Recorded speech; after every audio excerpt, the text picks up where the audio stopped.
The space station was silent, far from any star.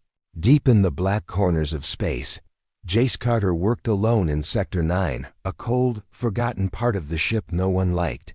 He was used to it. For 2 years he had taken the midnight shift. Just him, the humming machines, and the echo of his own thoughts. Jace wasn't afraid of silence. Silence was better than war, better than shouting, better than people, sometimes, but this night, something felt different. As he walked through the metal hallway with his repair kit, his eyes caught movement, not dangerous, just soft, graceful. It was her again, the alien Maid, assigned by the ship's contract team. Her name was Syrianai, though she rarely spoke it aloud. She was from the Cyreal species. Blue skin like moonlight, long white hair tied back tightly, and large violet eyes that always looked down. Quiet, polite, obedient. But not robotic. No. Jace had noticed the way her eyes watched things. Like she was always thinking. He had seen her sweeping the same hallway once, even though it was already clean. She wasn't just following orders, she was waiting, watching. Still, she never caused trouble. She never said much. Just bowed her head and walked away. Jace finished repairing the cooling valve and turned. Syrianai stood 10 steps behind him, holding a fresh towel. "You're sweating," she said softly. Eyes still lowered. Jse blinked. She had never spoken first.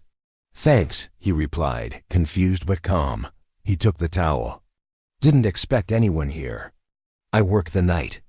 "Too," she said. Then after a pause, she added, "But I watch before I work." Jace didn't know what that meant. He gave her a quick nod and walked off. She didn't follow.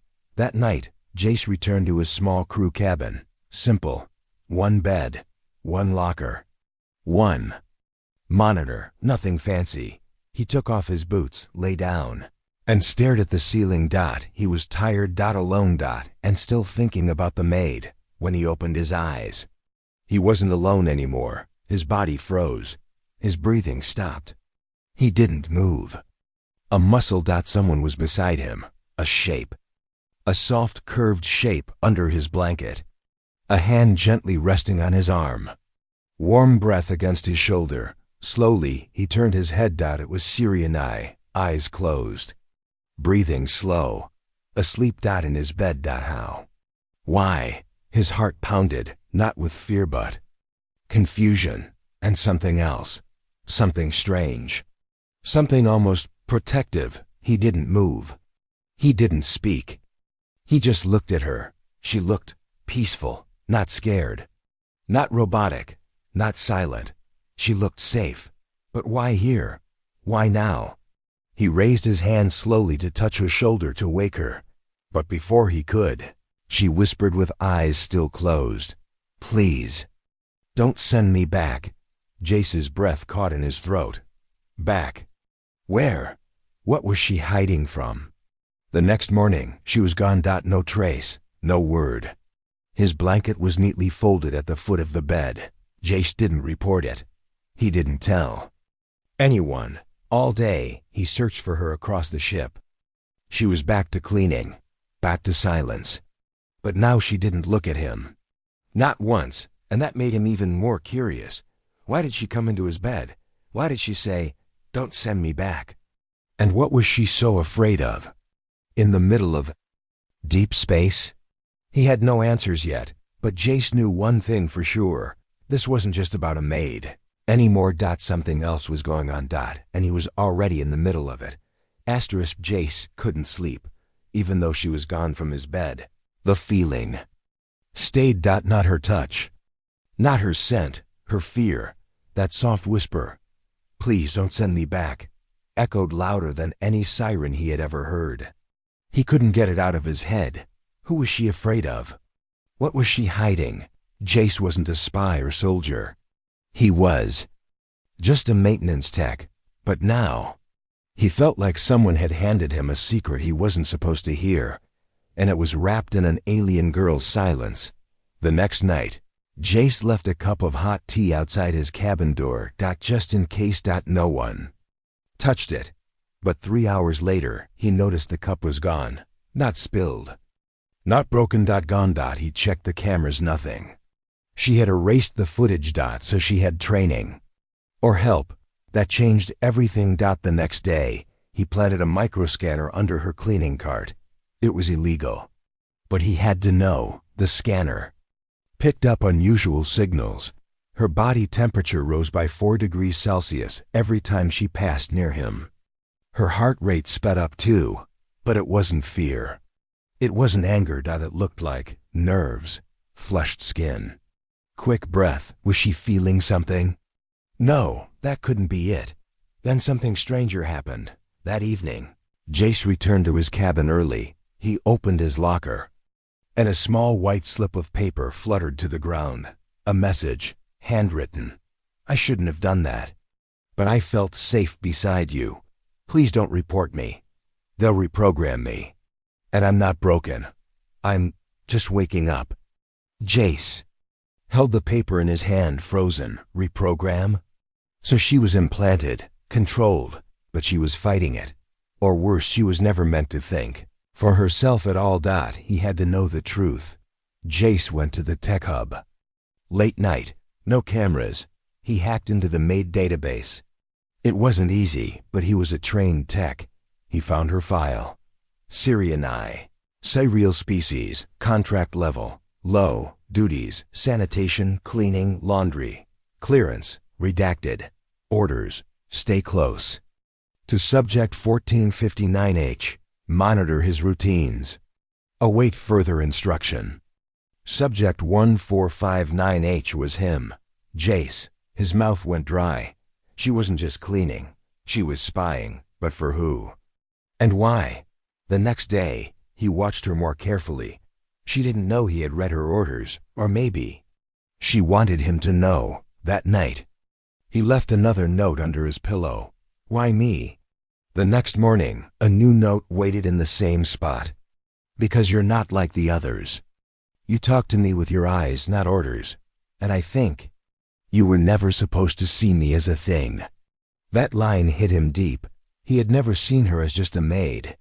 She moved like someone hiding scars no one asked about. But now someone was watching both of them, and Jace knew. The silence wouldn't last much longer. Cliffhanger ending.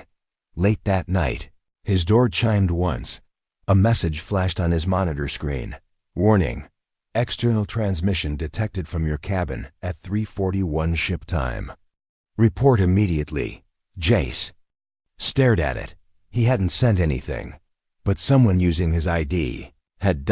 And now command was watching. Something was coming. And the alien girl in his bed wasn't the only one with secrets anymore. It was something Jace hadn't noticed in months. Gun oil and battle dust. Not the clean scent of polished floors and recycled air. No. This was the smell of war walking down the hall. Jace turned. A tall human stepped off the landing pad and into the main corridor. He wore black boots, rough gloves, and a military coat with faded patches. His voice was deep, cold. Name's Cole, just transferred from Titan 5, security detail. He didn't shake hands, didn't smile, didn't blink. Much either. Jace nodded. Didn't know we needed extra security. Cole just looked at him. Not for you. That answer felt heavier than it sounded. Later that shift, Jace was repairing the hydro pipes near the storage bay when he saw Syriani freeze. She had a crate in her hands, but the moment she saw Cole, her hands shook, her legs locked. Her skin paled to icy blue. She dropped the crate. It crashed to the floor. Loud, echoing. Siri. Nye didn't even look down.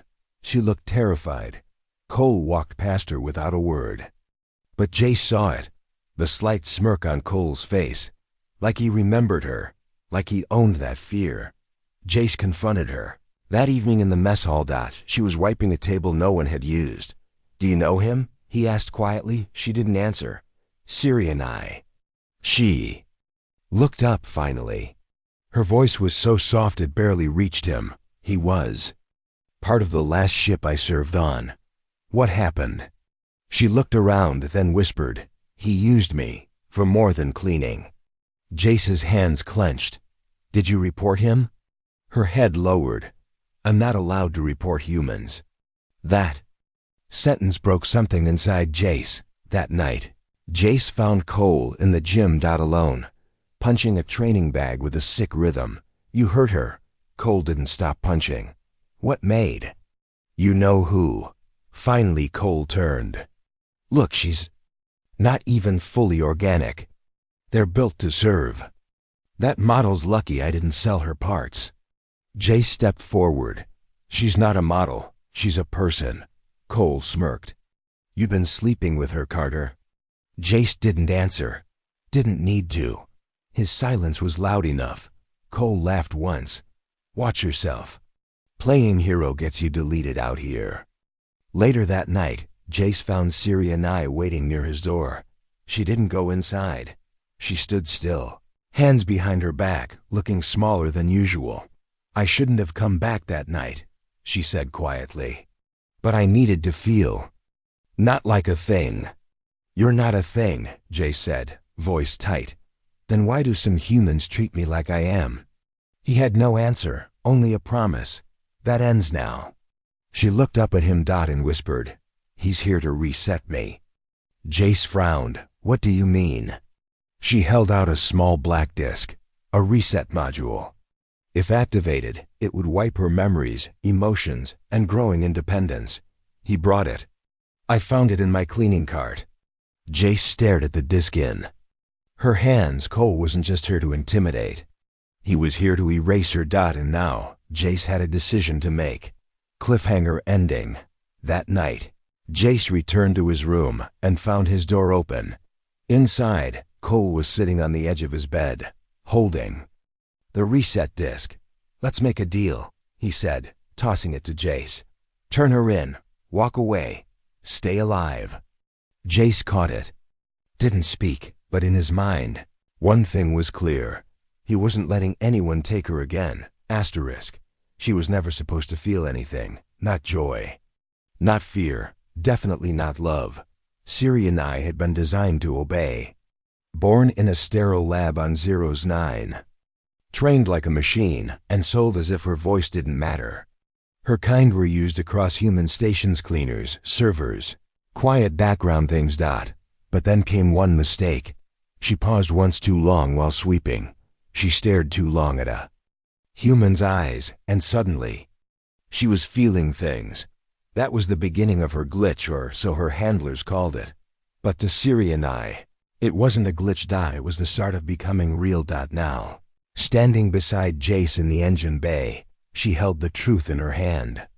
Small silver cube, her original spy recorder, hidden deep inside her cleaning tray. Activated weeks ago. Quietly tracking his words, routines, even his temperature. Jace stared at it, his jaw tight. "You recorded me," he said. Siri and I nodded, silent. She couldn't lie. "Why?" Her voice trembled. "They ordered me to. Back when I was first assigned, you were flagged as a variable, someone who doesn't follow orders blindly. And you followed their orders. At first," she said. "But then I saw the way you looked at me. Like I was there." Flashback. On her second day, Jace had picked up the mop she dropped without yelling. He didn't call her defective. He said, "Happens to everyone." It was the first time anyone had treated her like an equal. That moment stuck with her, like a song she couldn't forget. Back in the present, Jace asked, "Why didn't you delete the recorder?" "I tried," she whispered, "but I was afraid." Afraid of them? Siri and I looked away, afraid of losing what I was starting to feel. Then came the alert. A red warning pulsed across the engine bay screen. Unauthorized device access detected. Jace rushed to the console. A new connection had been made to Siri and I's recorder. Someone was remotely pulling data. "Cole," Jace muttered. "He's trying to download everything." He grabbed the recorder and crushed it in his hand. Too late. The data had already been pinged. Off-station. Siri and I backed away slowly. They'll know I stopped obeying. They'll mark me for recycle. Jace looked at her. Then we're going to stop them first. Later that night, they hid in the supply chamber. Low light. No cameras. Siri and I curled up on a crate, her arms around her knees. She looked like a scared girl, not a machine, not a spy, just a soul that wanted to be safe. Jace sat across from her. I should be angry, he said. You lied. You spied. You came into my life under false orders. Siri and I didn't move. I understand, but I'm not angry, Jace said softly. Because you stopped. Because you chose not to follow them anymore.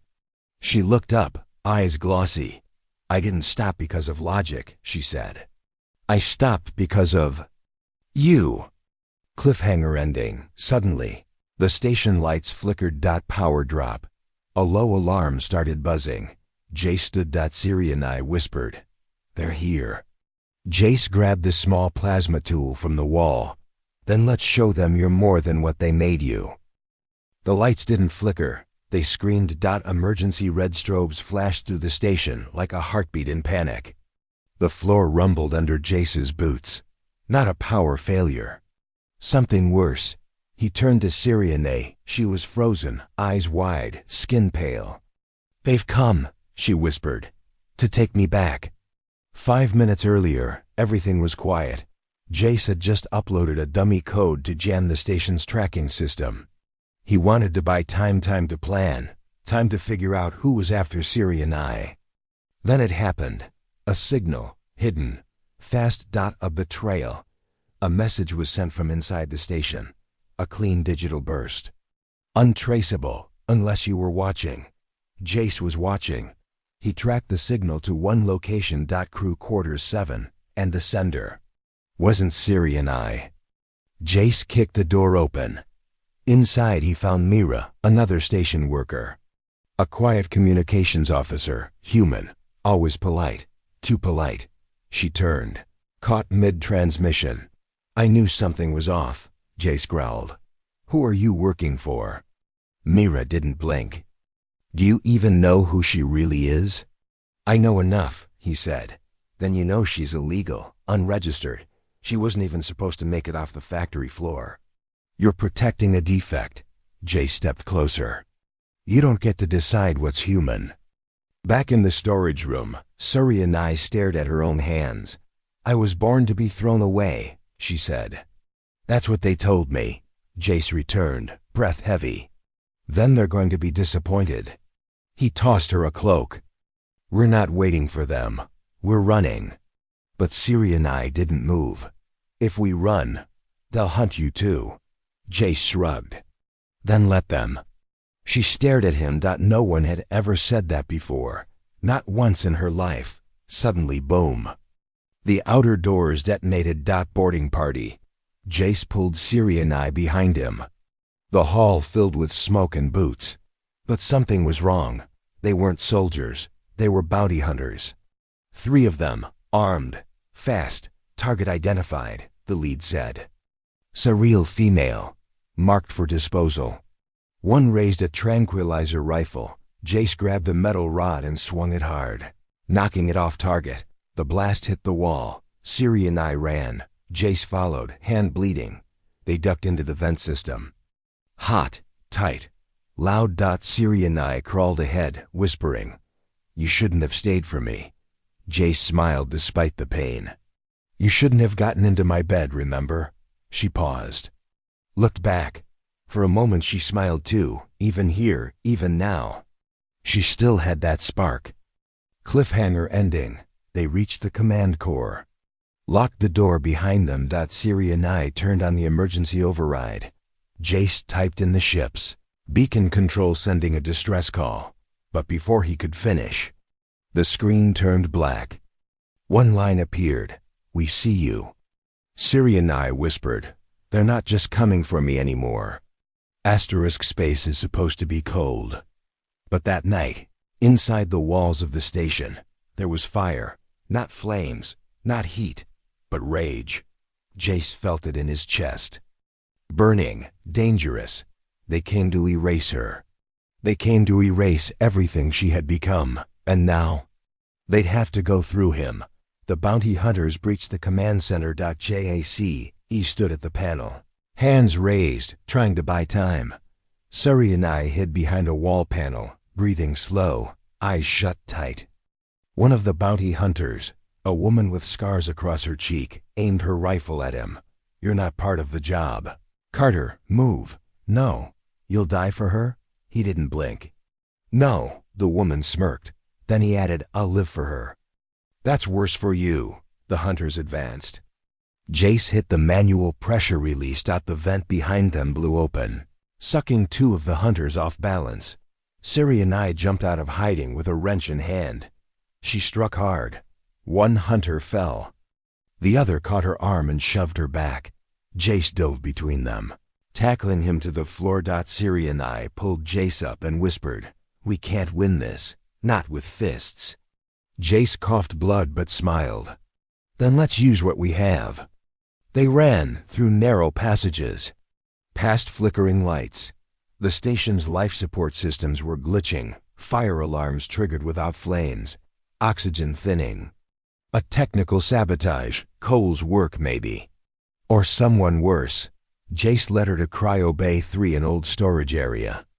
Cold, forgotten, locked from the inside. Suri and I shivered. "This is where they kept the broken ones," she said. "The broken ones?"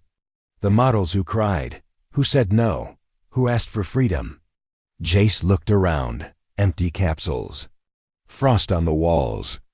Faint scratches on metal, names carved in silence. Suri and I ran her fingers across one. "Nira 21. She was my sister," she said softly. "They shut her down because she hugged her owner." Jace's fists clenched. Suddenly, noise, footsteps outside. Fast, heavy. Suri and I grabbed Jace's hand. "They're here." Jace pointed to the cryopod. "We hide, both of us. It only fits one." "I'm not leaving you," her voice cracked. "Then you'll die." Jace's jaw clenched. "Not tonight." He shoved her gently into the pod and closed it. She screamed his name from inside, banging on the glass, but it was already freezing. The door burst open. Cole stepped in. Alone. He looked around. Saw only Jace, bleeding, standing like a shield. "Where is she?" Jace wiped blood from his mouth. "Gone. You're lying." "Yeah, but I'm good at it." Cole raised his gun. Jace raised nothing. Then dash boom. From behind. A pipe burst. Steam poured out. Blinding. The cryopod hissed open.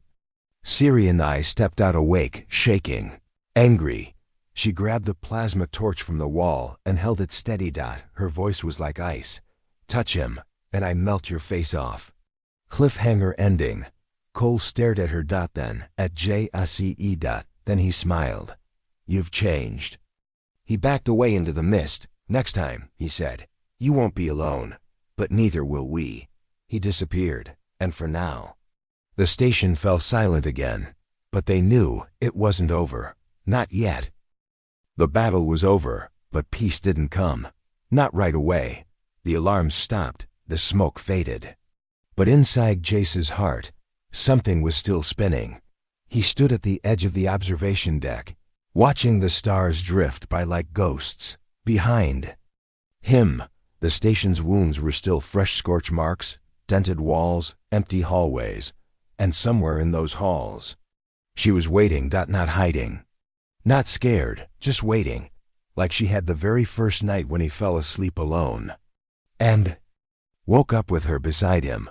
Later, he found her sitting cross-legged on his bed, just like before, but this time, the door was open. No fear. No secrets, just her. Blue skin glowing soft under the emergency lights. Long white hair loose over her shoulders. And eyes, those deep, violet eyes looking right into his. "You never asked," she said quietly. "Asked?" "What?" "Why I came into your bed." Jace sat down across from her.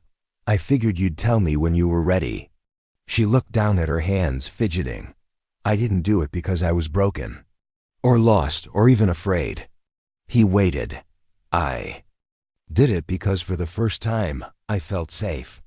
She looked at him, eyes shining. You fixed things, Jace. That's your job. But you didn't just fix machines, you fixed me. He took her hand gently, no pressure. Just warmth. I didn't fix you, he said. You were never broken. A soft silence fell between them. Then she leaned in, slowly, resting her forehead against his. No kiss. No words, just the closeness of two people who chose each other, after everything tried to pull them apart. Outside the station, a drone floated silently. It blinked once, then vanished. Far away, on a dark command ship, a figure watched the feed. She chose the human, a voice said. Another replied. Then we wait. Let her grow, one day. She lead the others. The screen powered down. Final scene. Back inside Jace's quarters. Siri and I curled up beside him again. But this time, she wasn't scared. This time she wasn't spying. This time, she belonged. And when she whispered, "Good night, human," Jace smiled, eyes closing. "Good night, mine."